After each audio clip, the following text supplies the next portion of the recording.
Good afternoon, sports fans, and welcome to the Epic Sports Broadcasting Network for today's presentation of Heartland Championship Wrestling. My name is Dave Little, and we are coming to you live from the Dave Cave with action from Patriot Championship Wrestling.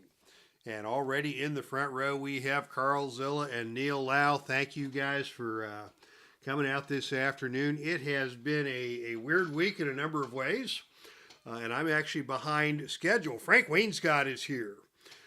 So what we're seeing is action from my Wednesday night show that I actually did not get a chance to finish before the end of the week. So I'm a little behind, and this is my usual Wednesday night show. So we're in Buffalo, not one of the bigger cities. Usually I do the small towns on Wednesdays and the big towns on Saturdays. Thomas Morgan is here for some great action. Very nice. Good to see you, my friend. So yeah, we're in Buffalo. It's Patriot Championship Wrestling, and our main event tonight will be for the North American Heavyweight Championship, our secondary title on the line. We usually do that on Wednesdays.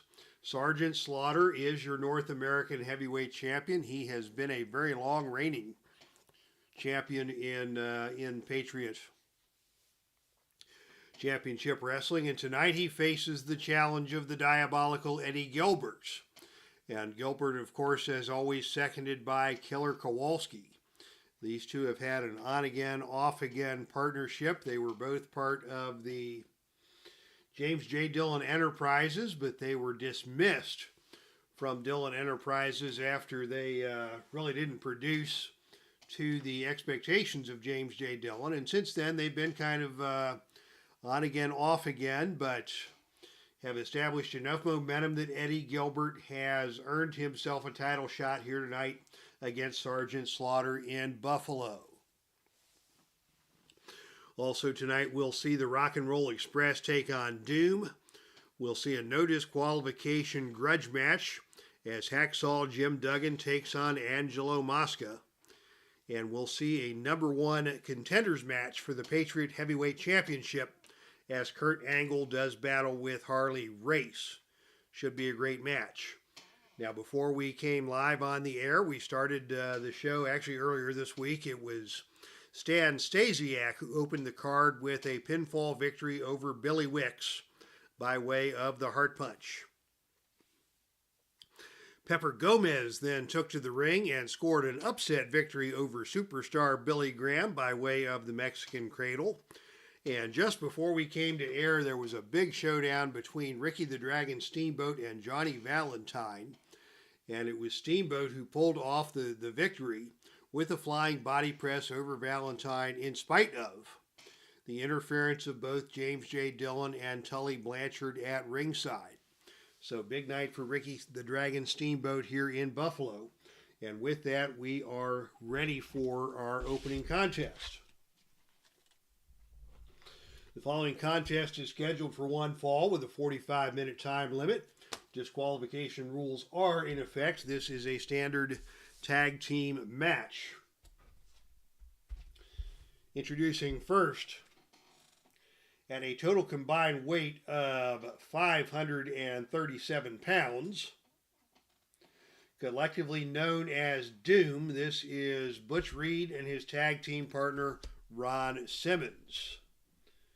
Bootlegs brought to you by the now defunct Ubu Bootleg Group. So some good cards here, Reed and Simmons. And their opponents, collectively known as the Rock and Roll Express from Memphis, Tennessee, at a total combined weight of 450 pounds even. It is Ricky Morton and Robert Gibson, the Rock and Roll Express. So Rock and Roll Express versus Doom in our opening televised contest here in Buffalo. Should be a good match. Contrasting styles, of course, the power and brutality of Doom against the quickness and tag team chemistry of Ricky and Robert's beloved everywhere they go. As greetings are being exchanged throughout the chat room. And we are ready for action here in Buffalo. It will be Ricky Morton starting things off against Ron Simmons as we get things rolling here in the tag match. And it is Simmons who takes the opening initiative role. And as they come together in the center of the ring, quickly it is Simmons with a whip to the turnbuckle. Off the turnbuckle comes Ricky Morton. And on a roll of 10, both men come off with big specialty moves. And with even turnbuckle ratings, the control goes to the wrestler on offense, which is Ron Simmons. So it is Simmons with a big scoop side slam from as Morton bounced off the turnbuckle. Simmons quickly taking control, and Simmons now with a hangman's neck breaker. Down to the canvas hard goes Ricky Morton. Simmons quickly going for a pinfall.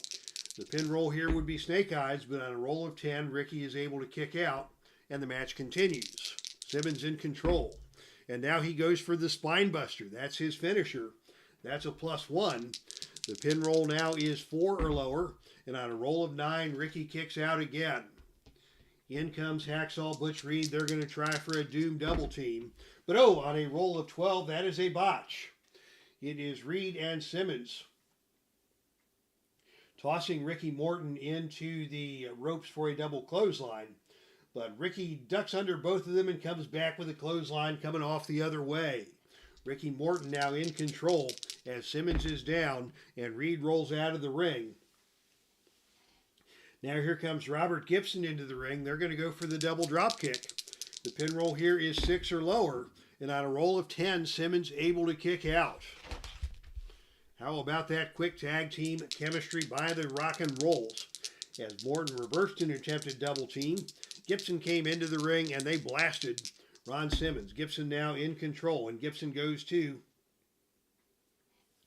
the Gibson leg lock.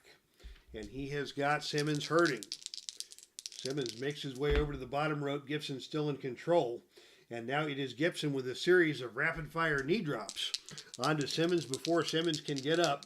Simmons goes down. Gibson back in control, and he hits Simmons with a big enziguri. Gibson goes for the cover. The pin roll here is 4 or lower, but on a roll of 8, Simmons able to kick out.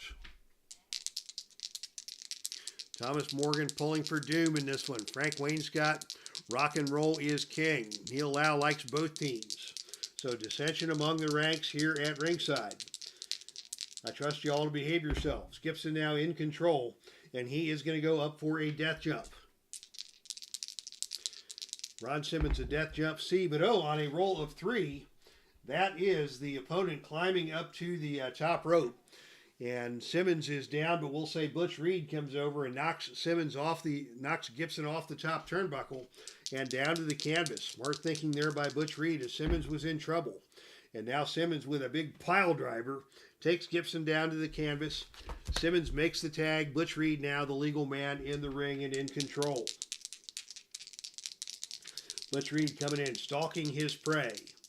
Working very methodically as he moves in on Gibson. Picks up Gibson for a big suplex. Up, over, and down to the canvas hard goes Robert Gibson. Reed still in control. Reed now with a whip to the turnbuckle. Off the turnbuckle comes Robert Gibson. And on a roll of 5, it is Gibson who wins that exchange and comes off with a big flying forearm smash off of the ropes to take Butch Reed down to the canvas. Gibson now in control. More rapid-fire knee drops, pummeling Reed before Reed can get to his feet. Gibson stays on him, continuing those rapid-fire knee drops. Reed goes over looking for a tag, cannot get one. Gibson remains in control, and now he goes to a spinning toe hold, trying to submit Butch Reed. Butch Reed refusing to submit, but he is down, and Gibbons is still in control, Gibson. And Gibson now is going to go up for yet another death jump. Hoping that this one will go better than the last one did. And on a roll of 7, it is Gibson coming off the top rope with a missile drop kick that stuns Butch Reed. Reed goes down. And Gibson follows that up with a big enziguri. Reed slow to get to his feet. Tag to Ricky Morton. Time for the Rock and Rolls to try a double team. But on a roll of 10, that is another botch. As the Rock and Rolls cannot successfully execute the double team. Gibson's holding Reed. Morton coming off the ropes with a forearm smash. Reed ducks out of the way, and Morton slams his forearm into the chest of Robert Gibson, and Gibson is stunned. Morton clears out of the ring. Reed still the legal man in the ring and just goes to scrape the boot to the side of the face of Robert Gibson. Gibson not very happy about that, as Reed follows that up with a big suplex, and Gibson is down and stunned. Butch Reed still in control. Gibson trying to get to his feet, and Reed just kicks him in the stomach, and Gibson now is dazed. Reed following up with another kick to the stomach. Gibson tries to get over and make the tag, and on a roll of 6 he gets there, and back into the match comes Ricky Morton. Ricky Morton coming into the match, fists and fire. Morton comes with a kick to the leg, follows that up with a whip to the ropes. Off the ropes comes Butch Reed, and on a roll of 9, that is the power roll. And the power roll, of course, would go to Butch Reed in this situation, and Reed knocks Morton down to the mat, and Reed takes over control. And Reed goes with a whip to the turnbuckle. Off the turnbuckle comes Ricky Morton, but on a roll of 6, it's Morton grabbing the arm of Reed and reversing that whip. And Reed comes off the turnbuckle as Morton tries a running clothesline. Reed moves out of the way. Morton slams into the turnbuckle, and Reed is going to go for a roll-up pin. The pin roll here is 4 or lower, and on a roll of 10, Ricky is able to kick out. Alert move there by Butch Reed to get out of the way of the charging Morton. Reed now in control. Reed is going to go for a big elbow drop. This is a choice C maneuver. Choice C. So he'll need a roll of 9 or lower to complete that. And on a roll of 4, he nails it. And Ricky is stunned and trying to get over and make the tag. And on a roll of 6, he is able to crawl over and tag in Robert Gibson. Another hot tag for the Rock and Rolls. Gibson comes in with a hip toss, taking Reed down to the canvas. Following up quickly, it's Gibson with a drop toe hold. Reed now trying to make the tag. He cannot get there. Gibson still in control, and Gibson with another drop toe hold. This time, Butch Reed powers his way out of that one with a reversal. And it is Butch Reed now with a whip to the turnbuckle. Off the turnbuckle comes Gibson, and on a roll of 8, it is a big kick by Butch Reed that stuns Robert Gibson. Good match back and forth we're going here. And Reed now with a big clothesline just turns Gibson just about inside out. Gibson is down. Slow to get to his feet as Reed moves in and scrapes the boots across the side of the head once again. And Gibson is hurting. Not able to get over and make the tag. As Reed follows that up with another big clothesline that stuns Robert Gibson. Reed makes the tag to Simmons. Here comes a double team by Doom. And that's a good one on a roll of 3. It is a devastating double team move that fits the style of your tag team. Big power move there as Reed catches Gibson in a bear hug, and Simmons comes off the ropes and clotheslines Gibson down to the canvas. That's going to be an add 1 move for Doom, and that is going to put Simmons in control on Gibson. And now Simmons is going to pitch him out of the ring. For the first time this afternoon, action has spilled out of the ring. And on a roll of 10, that is the foreign object roll. Simmons comes out of the ring and tries to whack Gibson with a foreign object. And in this case, the foreign object is a baseball bat. Where'd those guys get a baseball bat? Gibson struck with a baseball bat. Will we see a disqualification here? No, as Reed provides the distraction. And Gibson in bad shape here. Simmons returning action to the ring. No, he's going to keep things on the arena floor. And we are going to see some shenanigans. The out of the ring again chart comes into play very early in this match in terms of trips outside the ring. We've got ringside mayhem, and on a roll of 9, it's going to be outside interference. One of the wrestlers brings in outside help. It is indeed Doom that brings in outside help. I don't know who Doom would bring in from the outside, so we'll just say it's a Doom double team out on the arena floor as Reed and Simmons working together.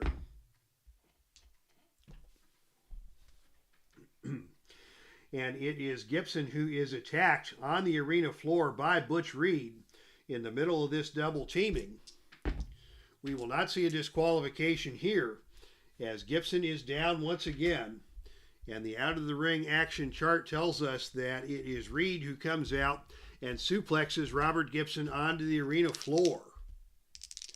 Wow, Gibson taking a pounding here in this match. And having to make that helpless crawl back into the ring. Now Morton comes around, and we've got a four-way brawl on the arena floor. We could have a double disqualification here on a roll of 4 or lower. The match will continue. So we go to the odd-even roll to see who wins the brawl. And on a roll of 3, it is the Team of Doom that wins the brawl. On the odd roll, Simmons back in control in the center of the ring. And now a double elbow smash executed on Robert Gibson. Gibson in all kinds of trouble here. Simmons follows that up with a big body slam. Gibson is down on the canvas. Cannot escape to make a tag. And now it is Simmons who is going to go for a leg drop. The leg drop is a choice F maneuver. So he will need a roll of 8 or lower to successfully complete the leg drop. And on a roll of 8, he hits it. And Gibson is still hurt. Simmons in control with a big right uppercut. Gibson staggers back. And now another double team. And oh, another botch. As Simmons and Reed toss the opponent into the ropes. And it is Gibson who comes off with a big drop kick on Simmons to take control. Once again, the Doom double team fails. Gibson now in control. And Gibson is going to go up for a death jump on Ron Simmons. And on a roll of 9, it is a flying clothesline off the top turnbuckle by Robert Gibson, and Simmons is down. Gibson's going to follow that up with a flying head scissors, a choice C maneuver. He'll need a roll of 9 or lower to complete that, and on a roll of 6, he gets him up over and down to the canvas. Now Ricky's in the ring for a double team, and it is a bone-crunching double clothesline delivered by the Rock and Rolls. They're back in control. Ricky Morton, punch off the top rope onto the side of the head of Simmons. Simmons is stunned. Morton follows that up with an atomic drop, a choice F maneuver. He'll need 10 or lower to complete that. He gets the job done. But Simmons is able to man up and get to his feet. And they come back together in the center of the ring, and it's Ricky Morton with a drop kick to the side of the head of Ron Simmons. And Simmons goes back into the ropes. Ricky with another drop kick. Simmons backpedaling now as Ricky comes in with a whip to the turnbuckle. Off the turnbuckle goes Ron Simmons. And oh, on a roll of 11, Simmons bounces off the turnbuckle and into an incredible neck-breaking clothesline from Robert Gibson, from Ricky Morton. Simmons is now down. Morton going up for a cross body block. He's going to try for the pin here on a roll of 5 or lower. And on a roll of 6, Simmons just gets his foot over the bottom rope. Simmons now at 3 points of fatigue. And that means it's time for some outside interference to be provided by Butch Reed.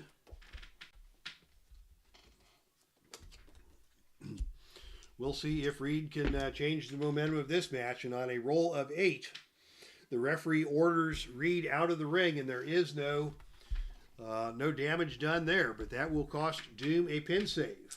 Ricky in control. The fans are going crazy. As Ricky goes for another cross body block, he goes for the cover. The pin roll here is 6 or lower. Reed cannot get back into the ring because he was just put out to ringside by the referee, but on a roll of 8, Simmons able to kick out.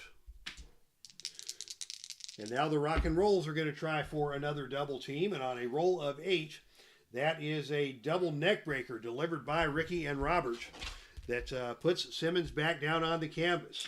Now Robert, the legal man in the ring. He's going to go for the Gibson leg lock. That keeps Simmons stunned on the mat. And now Gibson comes into the ring with Morton, and it's the double drop kick. That is a +3 tag maneuver. And let's see, I believe, Reed did use the last pin save attempt. So there are no pin save attempts left for Doom. The pin roll here is 10 or lower after the double drop kick, and on a roll of 3, they got him. How about that?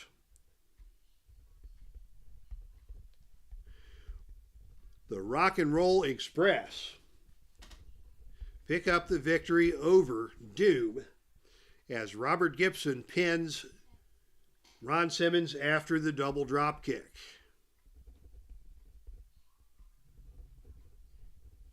Just making some notes here as the fans go crazy.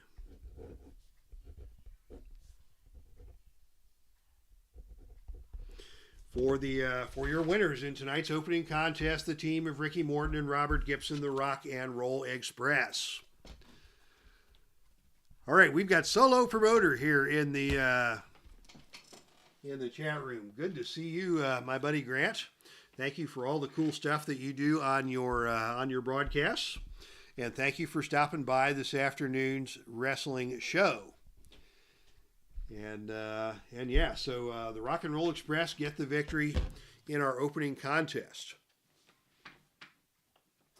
And now we go to our next match, which is a grudge match. The following contest is scheduled for one fall with no time limit and no disqualification. This is a grudge match. This was added to the show. I didn't have this on the original schedule, but because we're doing a broadcast here, I decided to throw in an extra broadcast, an extra grudge match for your viewing pleasure. Introducing first from Toronto, Ontario, Canada. He stands at 6'1". He weighs 319 pounds. This is King Kong Angelo MOSCA. And his opponent from Glens Falls, New York, right here in the good old US of A. He stands at 6'3" and weighs 280 pounds. This is Hacksaw Jim Duggan. All right, Jim Duggan and Angelo MOSCA. These two have had a brewing rivalry, which all started when Angelo MOSCA's tag team partner, The Spoiler, got into it with George Hackenschmidt. And when Hackenschmidt started having trouble with The Spoiler, Hacksaw Jim Duggan showed up here in the Patriots Championship Wrestling, saying that we hacks have to defend each other.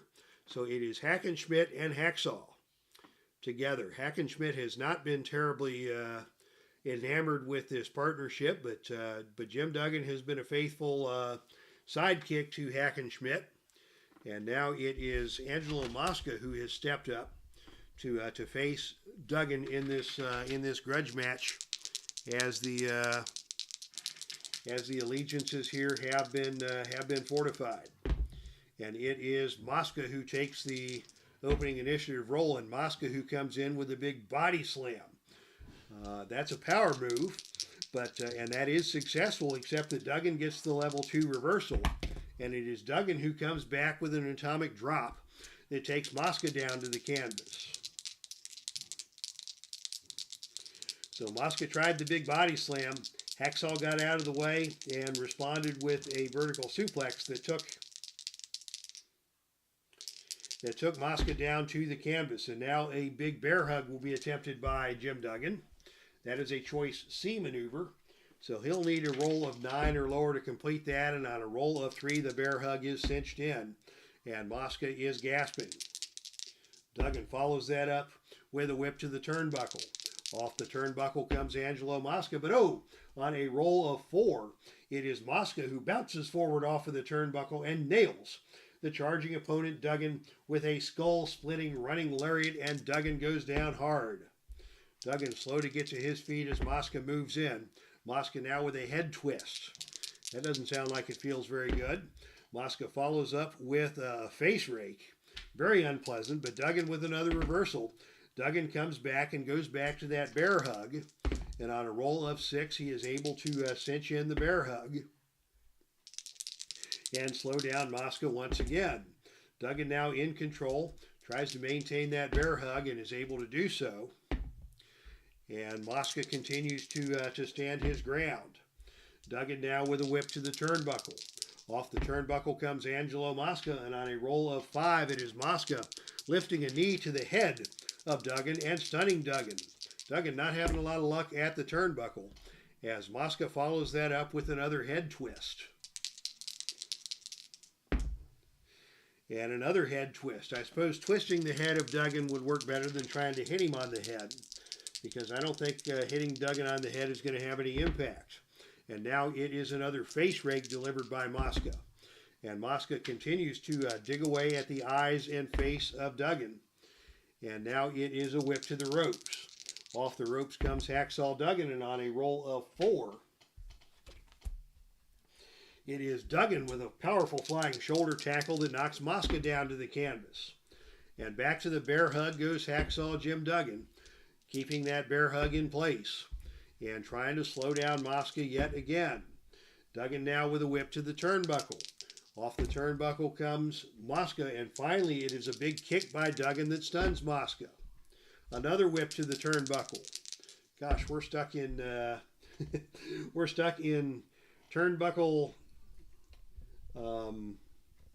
limbo here. But this time, as he comes off of the turnbuckle, it is MOSCA who steps aside, and Duggan goes tumbling out of the ring and down to the arena floor. Out to the arena floor we go. Duggan grabs MOSCA as they come out on the floor, and it is Duggan with an Irish whip into the ring steps that stuns Angelo MOSCA. Duggan now in control, back into the ring. It is the Old Glory knee drop, and MOSCA is stunned. Duggan playing to the crowd, yelling "Hey-oh" at the top of his lungs, going back to the bear hug. Bear hug attached again by MOSCA, or by Duggan, and this time MOSCA starting to weaken. He goes down. And Duggan follows that up by pitching MOSCA out of the ring yet again, and forcing MOSCA to make that helpless crawl back in ahead of the 10 count. Duggan now goes to the top rope. What is he thinking? He's going to try for a death jump. But on a roll of 9, Duggan comes off with a flying clothesline off the top turnbuckle, and that takes MOSCA down to the canvas yet again. Duggan delivering punches at the turnbuckle. MOSCA firing back. MOSCA with a whip to the ropes. Off the ropes comes Duggan, but on a roll of 2, it is MOSCA setting his head too soon for a back body drop. Duggan picks him up and slams him to the mat with an awesome pile driver. Pile driver by Duggan. Out of the ring we go once again. Shenanigans will come into play. On the roll of 12, on the out of the ring again chart, it is a possible double countout. On a roll of 2 to 5, there are no countouts here, but we would just say the match goes into the crowd. There will be no countout, and instead it will be MOSCA who suffers the defeat in the brawl on the arena floor as Duggan slams the head of MOSCA into the ring post. MOSCA slammed headfirst into the ring post. What am I thinking? I'm not even using my grudge match dice. Now we got the grudge match dice going. That should cause business to pick up here as Duggan is in control, and Duggan is going to go up for another death jump. How about that? And another successful death jump as Duggan comes off with a flying clothesline and takes MOSCA back down to the canvas. Al, Red Sox fan, joining us here at ringside. As Duggan comes in with a big pile driver, and MOSCA is down. Out of the ring we go again. There will be no shenanigans quite yet this time, but it is another brawl on the arena floor won by Hacksaw Duggan with a drop kick over the security railing. The last time Jim Duggan performed a drop kick was probably while he was still in the womb, so we'll call that a clothesline over the security railing. MOSCA on the outside is hurt once again. Boy, we haven't had a single pin attempt in this match. These guys are just duking it out. MOSCA comes back into the ring. Duggan greets him with a series of punches against the turnbuckle. MOSCA fires back with a lifting front chancery, trying to slow down Duggan. Duggan powers his way through that and goes with a big back body drop that takes MOSCA down to the canvas. Pops Reviews is here. Good to see you, my man. Duggan now with a spinning body slam that takes MOSCA down to the arena, down to the canvas hard. MOSCA rolling out of the ring once again. We'll not see shenanigans here. What we will see is another brawl on the arena floor, and once again it is Duggan who wins the brawl on the arena floor and backdrops King Kong MOSCA onto the announcer's table. The announcer's table has been crushed. MOSCA has been crushed. Duggan going up for yet another death jump, and on a roll of 12 he got all of that one. He comes off the top turnbuckle with a flying body press. He's going to go for the cover. The pin roll here is 3 or lower, and on a roll of 8, MOSCA kicks out. And finally, after about 15 minutes of brawling, we've had our first pin attempt in this match. Duggan now with the Old Glory knee drop. MOSCA slow to get to his feet. Both these men are gassed. Wild haymakers thrown by Duggan. Duggan follows that up with a big tough guy clothesline that takes MOSCA down to the canvas. MOSCA is down once again. And once again, Duggan is going up for a death jump. And on a roll of 11, again, a big top turnbuckle cross body block. Another pin attempt on 4 or lower. And on a roll of 3, he got him. I never thought I would say this, but Hacksaw Jim Duggan has won that match with a death jump. Of all things, after all the brawling we saw, it is Duggan with the victory after a cross-body block off the top turnbuckle. So Hacksaw Jim Duggan, your winner here in the grudge match. Ho! Says Thomas Morgan at ringside. Take that, tough guy. All right, and Amish Elvis is here. Long time no see. Much love and blessings to Amish Elvis as well, as Hacksaw Jim Duggan wins our grudge match here tonight and gets to take home a point of pride as a result. Now, ladies and gentlemen, our next contest is a very interesting matchup. It is a number 1 contenders match for the Heartland, or for the Patriot Heavyweight Championship. As you may recall, the current title holder is Buddy Rogers. And Buddy Rogers took the title off of Bob Backlund after Rogers leapfrogged his way into the number 1 contender's position with some sweet talking and some politicking with Patriot Commissioner Torrie Wilson. What was supposed to be the number 1 contenders match for Backlund's title became a 3-way. Buddy Rogers won the 3-way, earned the title shot, and won the title. And now, after another series of qualifying rounds, this is a number 1 contenders match, pitting the same 2 men against each other who were supposed to face each other the first time around before Rogers stuck his nose into their business. Introducing first, let's see, the following contest is a number 1 contenders match for the Patriot Heavyweight Championship. Disqualification rules are in effect. Introducing first, out of Kansas City, Missouri, standing at 6'1", weighing 268 pounds, this is Harley Race. And his opponent comes to you from Pittsburgh, Pennsylvania.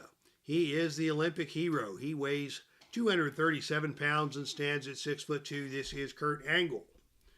So Kurt Angle and Harley Race, a rivalry in their own right, but also both of them with a bone to pick with Buddy Rogers, who prevented them from getting their number 1 contenders match that was previously scheduled several months ago. So Angle and Race will lock up, and this is a match that I have been looking forward to.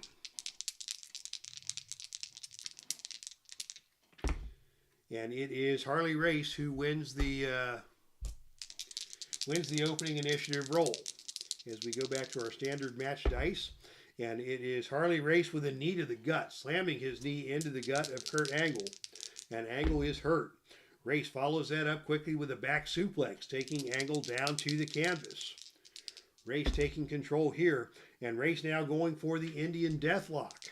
Angle quickly making his way to the bottom rope to force that hold to be broken before too much damage could be done, but Race asserting himself here in the opening sequences, and he gets a double leg takedown and puts Angle back down, and again locks in the Indian Deathlock. This time Angle forced to grab the bottom rope and leave the ring to escape that, as action goes out to the arena floor, and on a roll of 5, it is Angle who wins the brawl on the arena floor, risking disqualification as Angle performs a DDT onto the concrete floor. That is nasty. Race is down. Angle made to get disqualified for that. His DQ roll is only a 4, so the referee chooses to let the action continue. But Angle now is in control, and Angle is going to keep things out here on the arena floor. We'll not see any shenanigans yet. And on a roll of 8, it is Harley Race now forced to make that helpless crawl back into the ring. Angle in the ring, doing jumping jacks, spinning around, getting the fans going as Race crawls back into the ring. And now as Race comes under the bottom rope, Angle picks him up and executes the Olympic Slam. Olympic Slam by Angle. Race is down. Angle makes the cover, the pin roll on Snake Eyes, but on a roll of 4, Harley Race kicks out. Angle quickly turning the momentum in this match, and now Angle with another Olympic Slam and another pin attempt on 3 or lower, and on a roll of Snake Eyes, he got him. How about that?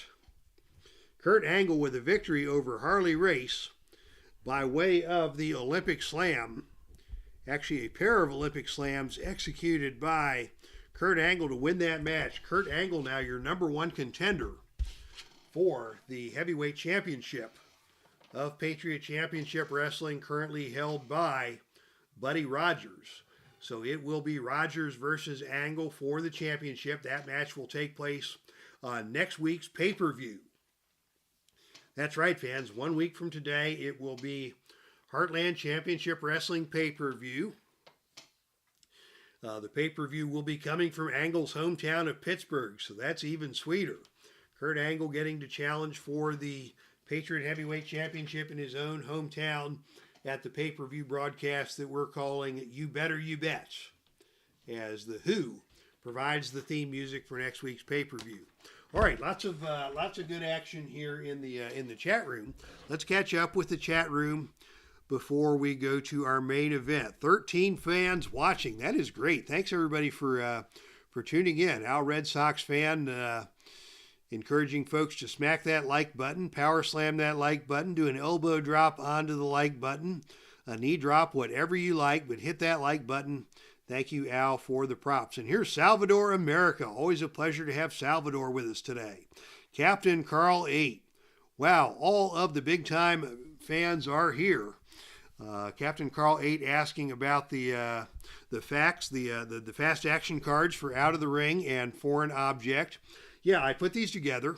I produced these, and Carl Zilla, who was in the chat room earlier, did all of the artwork and the layout work and everything. This was a project that Carl and I collaborated on in preparation for Galacticon, and I went to the printer and printed out 60 copies of these, and all of the hard copies have been distributed. I gave them out at Galacticon. I gave them out at Play.con. I had a few leftovers that I sent out by mail. But if you go to the Filsinger Games website, you can go to the file section. Not the Filsinger Games website, the Filsinger Games Facebook group. You can go to the file section and get the fast action cards on PDF and print those out for your own use. Free of charge, a gift to the community as a way of repaying my Thanksgiving for everybody who has tuned in. And I believe solo promoter Grant Pachoco actually featured these on one of his broadcasts as well. So grab the PDF, print them out. Thanks to Carl Zilla for the layout, and enjoy the fast action cards. And as you can see by what we've done here today, they just add. They don't really change anything about the outcome of the match, but they add some flavor and a little bit of extra entertainment value, be above and beyond the usual Filsinger game chart results. All right, and with that, ladies and gentlemen, it is time for your main event of the evening. The following contest is scheduled for one fall with no time limit and no disqualification. This match is for the North American Heavyweight Championship, and all North American Heavyweight Championship matches are conducted under no disqualification rules. Introducing first the challenger. He is accompanied to the ring by Killer Kowalski. He stands at 5'10" and weighs 222 pounds out of Lexington, Tennessee. This is the man known as Hot Stuff, Eddie Gilbert. So Eddie Gilbert is ready for action here, hoping that he can take down the North American Heavyweight Championship. The longest reigning title holder in the Heartland is your reigning and defending North American Heavyweight Champion. He stands at 6'4". He weighs 303 pounds. From Parris Island, South Carolina, ladies and gentlemen, the one and only Sergeant Slaughter. Sergeant Slaughter, the most popular man in the Heartland on our heat index, and also the longest reigning champion. And I think those two go hand in hand. I am still using the bootleg version of the Sergeant Slaughter card rather than the Hall of Fame version. The reason I started using this card, Slaughter won the belt using this card, so I decided to continue using it. I like this card a little bit better because the bootleg version of Sergeant Slaughter's card has the Slaughter Cannon as an add 1 move.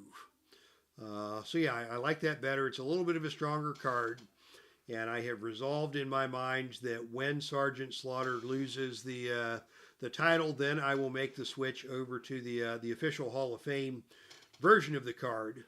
But Sergeant Slaughter was the first man ever considered by me to be a favorite wrestler.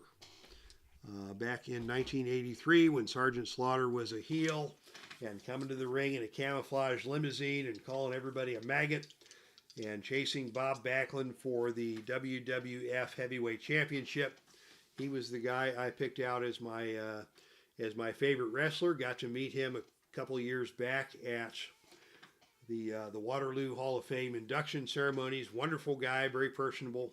Had a nice chat with him, and truly one of the all-time greats.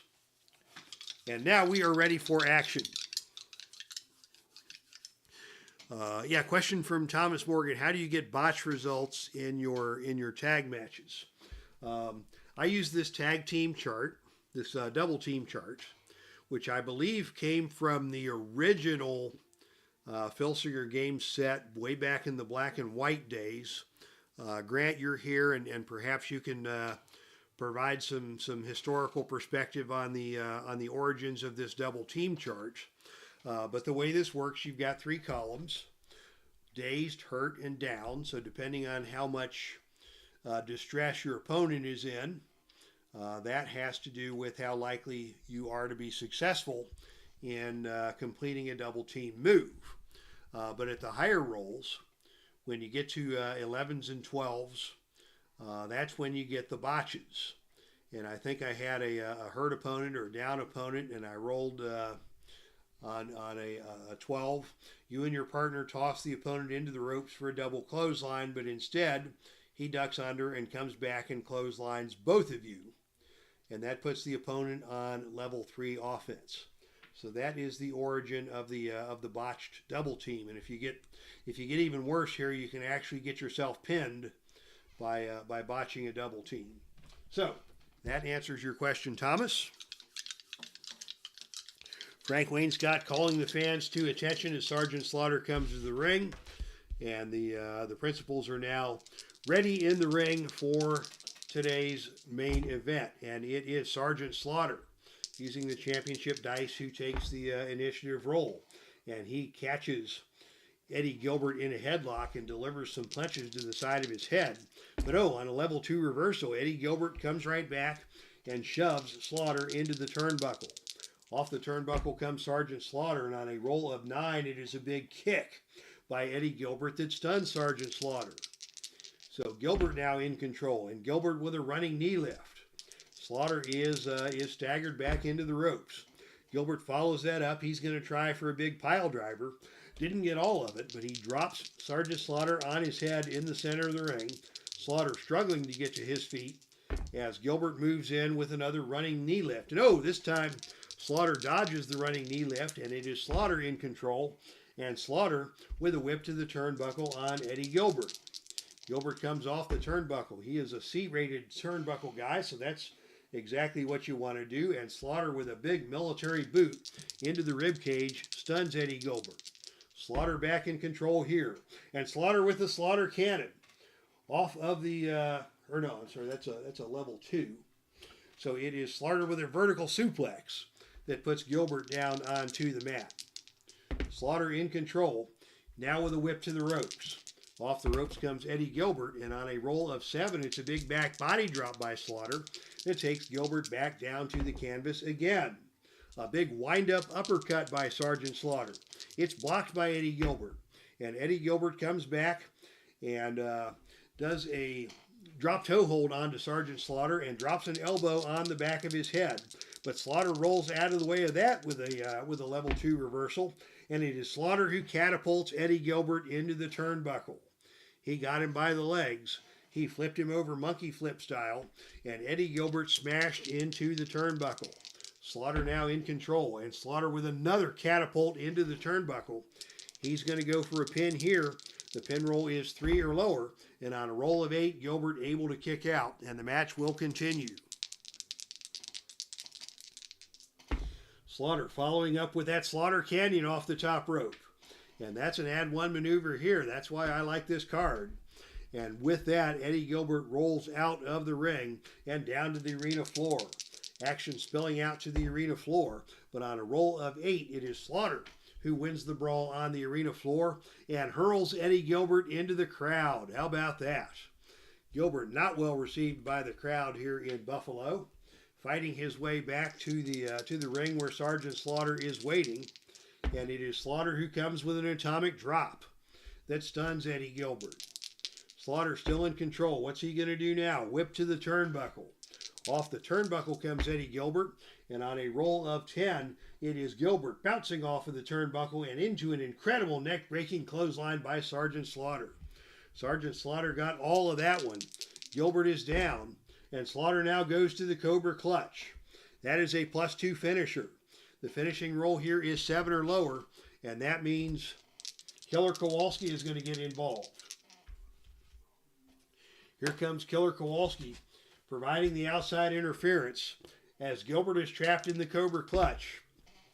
And on a roll of 10, it is Slaughter who drops Eddie Gilbert and clotheslines Killer Kowalski. Your ally storms the ring, but the opponent wins the ensuing brawl and throws him out of the ring. Then he performs another big move on you and pins you. So Slaughter with a clothesline taking Kowalski over the top rope. Slaughter with a clothesline on Eddie Gilbert. Slaughter with the cover. The pin roll now is 6 or lower, and on a roll of 6, he got him. What a move by Sergeant Slaughter to retain the North American Heavyweight Championship with a victory over Eddie Gilbert. And that is not going to help the relationship between Gilbert and Kowalski one little bit, as Kowalski's attempted interference was unsuccessful. And now at ringside, we have got Gilbert and Kowalski having words as Slaughter leaves the ring and celebrates. And Gilbert and Kowalski are having words. They are having words. Are we going to see a breakup of this team? We'll roll a little action die here. And yes, they are coming to blows. Eddie Gilbert and Killer Kowalski coming to blows here in the center of the ring. The breakup of this pairing has been a long time coming, and now they are going at it in the center of the ring. It is Kowalski who wins the brawl. It is Kowalski who is beating down Eddie Gilbert. And it is Kowalski with a steel chair wailing on Eddie Gilbert in the center of the ring before walking away in disgust. Kowalski and Gilbert are on the outs. Sergeant Slaughter has successfully retained the North American Heavyweight Championship. And Killer Kowalski and Eddie Gilbert have had enough of one another here in Buffalo. And the show ends with Eddie Gilbert laid out in the center of the ring as Kowalski storms away in disgust. All right, ladies and gentlemen, thank you so very much for tuning in today. Great crowd, great show. Lots of fun here in the Dave Cave. And so many great people here to say farewell to and to acknowledge. Amish Elvis, Thomas Morgan, Salvador America, Frank Wainscott, Carl Zilla. Thank you for the updates. And it looks like Carl Zilla has an update on where we can get the most recent double team chart in the PDF version of Promoter Prime 2014. I'll have to check that out. Solo promoter Grant Bachoco, thank you for coming into the chat room. Who else did we have? Neil Lau, always a pleasure. Al, Red Sox fan, leading the Light Brigade. Captain Carl 8 was here. Pops Reviews, Hasim, our good buddy. Who else did we have turn up? Scrolling. Al, Red Sox fan, always a pleasure. Pops Reviews, Thomas Morgan, Neil Lau.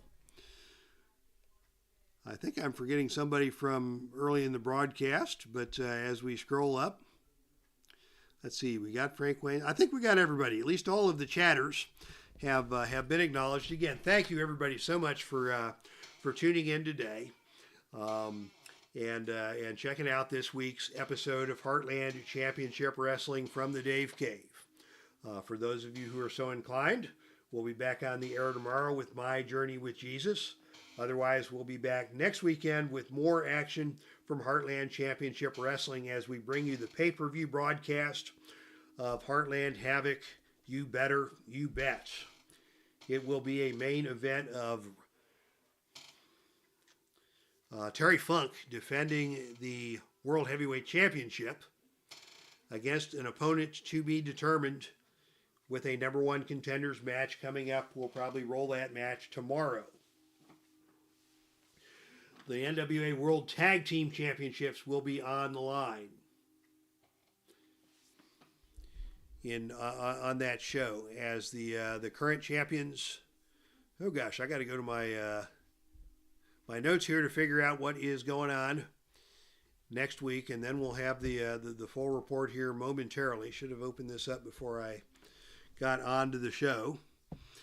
The NWA World Tag Team Championship is currently held by Jack and Jerry Briscoe, and they will take on the Midnight Express. That will be a great match. Also, it will be the Heartland Ladies Championship on the line as Nicole Matthews, the reigning champion, takes on her bitter rival Ivelisse in a steel cage match. So it should be a great show on pay-per-view next week. Thank you all for tuning in today. And until next week, that's our stream, and I am out of here.